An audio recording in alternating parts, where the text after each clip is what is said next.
சற்று முன் கிடைக்கப்பெற்ற மிக முக்கியமான செய்தி ஒன்று வெளியாகி உள்ளது. சட்டசபையில் வெடித்த மோதல். திராவிட முன்னேற்றக் கழகத்தின் 4 ஆண்டுகளில் செய்த ஆட்சி, மக்களுக்கு சொன்ன வாக்குறுதிகள் முழுமையாக நிறைவேற்றப்படவில்லை. தமிழகத்தில் பாதுகாப்பு இல்லாத சூழல் நிலவி வருவதாக எதிர்க்கட்சித் தலைவர் எடப்பாடி பழனிசாமி அவர்கள் குற்றம் சாட்டியுள்ளார்.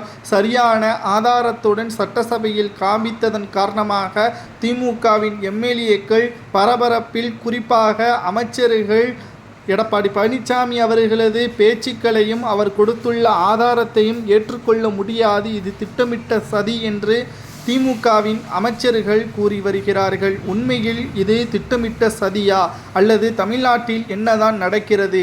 கடந்த சில மாதங்களாகவே தமிழகத்தில் நடைபெறக்கூடிய அசம்பாவிதங்கள் அனைத்துமே திமுகவை சார்ந்த நிர்வாகிகள் தான் செய்து வருகிறார்கள். நேற்று கூட சமூக ஊடகர் சவுக்கு சங்கர் அவர்களது வீட்டில் நடந்த அசம்பாவிதத்தை நாம் பார்த்திருப்போம். இனி நான் அரசியலை விமர்சனம் செய்ய மாட்டேன், குறிப்பாக ஸ்டாலினை பற்றி பேச மாட்டேன், எனது தாய் உயிருக்கு ஆபத்து என்று அவர் நேரடியாக சுமார் 40 நிமிட காணொளியை அவரது இணையதள பக்கத்தில் பதிவு ஒன்றை செய்துள்ளார். இதையும் சட்டசபையில் பேசியிருக்கிறார். ஏனென்றால் யாரென்று தெரியாத நபர்கள் வீட்டிற்குள் அத்துமீறி உள்ளே வருகிறார்கள். அவர்களை கைது செய்து விசாரணை நடத்தாமல் அவர்கள் துப்புரவு தொழிலாளர்கள் என்று கூறுவது நியாயமா?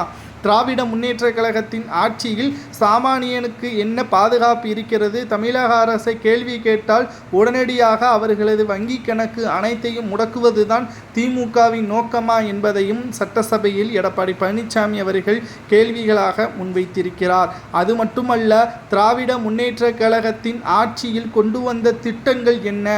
அதிமுகவின் ஆட்சியில் கொண்டு வந்த திட்டங்களை முழுமையாக நிறைவேற்றாமல் திமுகவின் ஆட்சியில் கடைசி நேரத்தில் ஆட்சி மாற்றம் ஏற்பட்டவுடன் அதை நிறைவேற்றிவிட்டு அது திமுக கொண்டு வந்த ஆட்சிதான் என்பதை மக்களிடம் பொய் பித்தலாட்டங்களை திமுகவினர்கள் பரப்பி வருகிறார்கள். ஆனால் அது அதிமுகவின் ஆட்சியில் கொண்டு வந்த திட்டம் என்பதை மக்கள் மறந்துவிட மாட்டார்கள். 2026 சட்டமன்ற தேர்தலில் திமுக படுதோல்வியை தழுவும் என்று சட்டசபையில் எடப்பாடி பேசியதன் காரணமாகத்தான் சலசலப்பு ஏற்பட்டது.